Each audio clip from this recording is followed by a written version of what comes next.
भूमिगत जादुई गोल्डन कुआं। एक गोल्डन कुएं में एक बड़ा सा सांप एक आदमी को काट काट कर मार डालता है।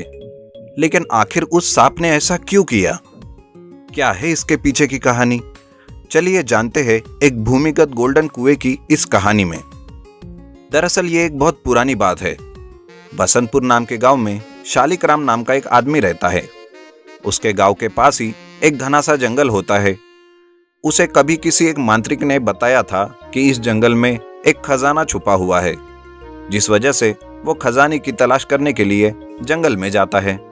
लेकिन खजाना ढूंढते ढूंढते उसे बहुत प्यास लग जाती है और वो काफी देर तक पानी के लिए जंगल में प्यासा घूमता ही रहता है। तभी उसे एक कुआं दिखता है। वो कुआं पूरी तरह सूखा हुआ रहता है, उसमें एक बूंद भी पानी नहीं रहता। लेकिन कुएं को देखकर उसे लगता है कि उसे खजाना मिल गया, क्योंकि ऐसे ही कुएं के बारे में उसे बताया गया था और वो वैसा ही गहरा सूखा कुआं था। वो सोचता है, अरे अब तो मुसीबत हो गई, मैं कैसे उतरूं इस कुएं में? मैंने जल्दबाजी में कोई रस्सी भी नहीं लाई, मुझे कुछ तो करना पड़ेगा। तभी उसकी नजर पेड़ की शाखा पर पड़ती है और वो उसे इकट्ठा करके उन शाखाओं से एक रस्सी बनाता है और उस कुएं के अंदर डालकर नीचे उतरता है। लेकिन जैसे ही वो कुएं के अंदर जाता है, वो कुआं सोने के जैसे चमकने लगता है, जिसकी वजह से उसे कुछ नहीं दिखता। वो सोचता है, मैं उतर तो गया, लेकिन इस सोने की चमक की वजह से मुझे कुछ भी नहीं दिख रहा। अब मैं क्या करूं? ऐसा बोलकर वो कुएं की दीवारों को छूकर कुछ तलाशने लगता है कि कहीं कुछ मिल जाए। तभी कुएं का एक पत्थर अंदर धंसता है और एक दरवाजा खुलता है। उस दरवाजे को देखकर वो पहले थोड़ा डरता है और कहता है, अरे बाप रे, यहाँ तो एक दरवाजा है, अंदर गया और बाहर ही नहीं निकला तो? लेकिन दिख रहा है कि अंदर खजाना है, जाकर देख ही लेता हूँ।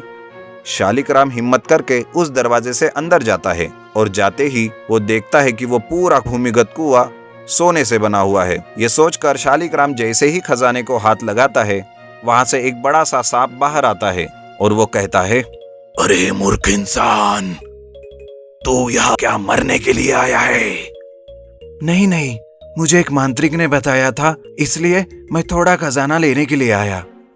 अगर तुम सच बोल रहे हो तो थोड़ा खजाना लेकर जा सकते हो, लेकिन पहले मुझसे वादा करो कि इस खजाने का उपयोग तुम अच्छे काम के लिए करोगे। अगर लालच करोगे तो ये खजाना बहुत बुरा हाल कर देगा तुम्हारा। शालिकराम उसकी बात मान लेता है और वो थोड़ा खजाना लेकर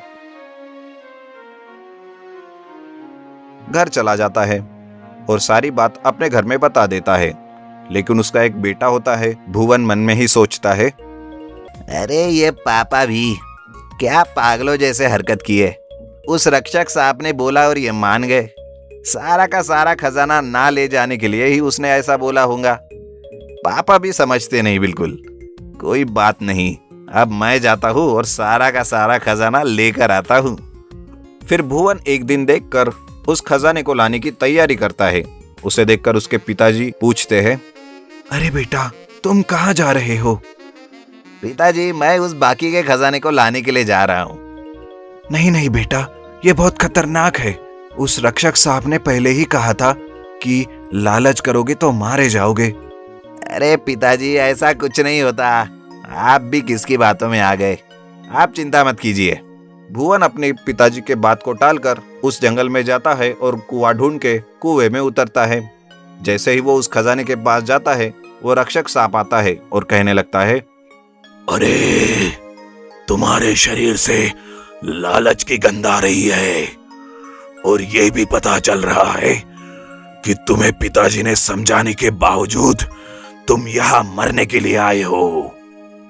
ऐसा कहकर वो रक्षक सांप भुवन पर टूट पड़ता है और उसे काट काट कर मार डालता है।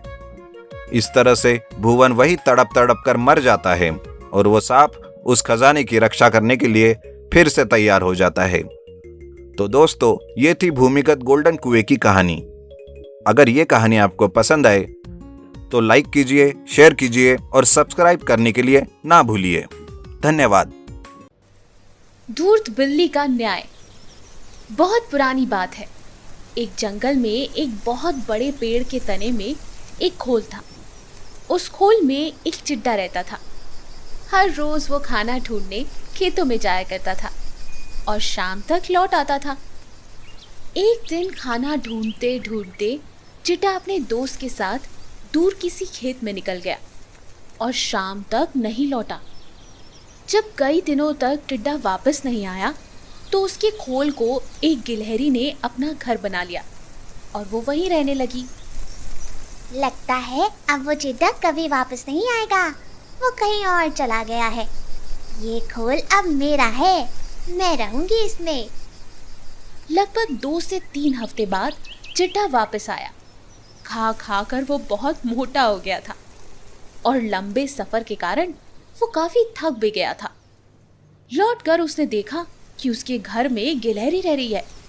ये देखकर उसे बहुत गुस्सा आया और उसने चिल्लाकर गिलहरी से कहा, ए गिलहरी, मेरे घर में क्या कर रही है? निकल वहां से।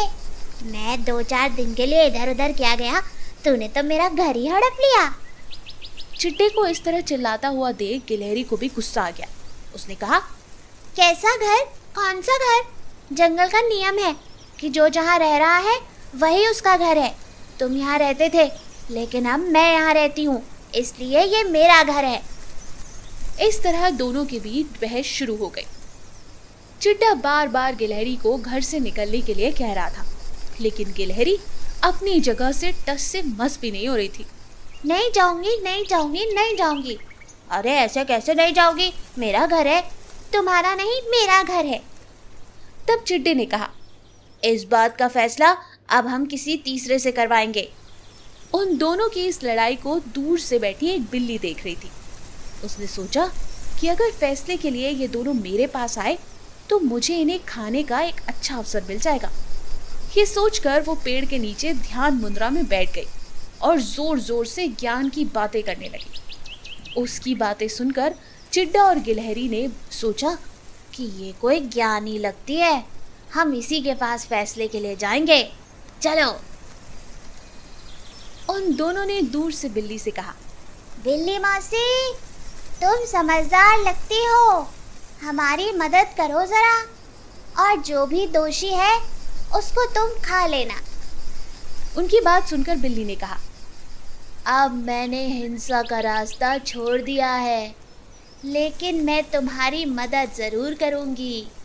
समस्या ये है कि मैं अब बूढ़ी हो गई हूँ और इतनी दूर से मुझे कुछ सुनाई नहीं दे रहा है।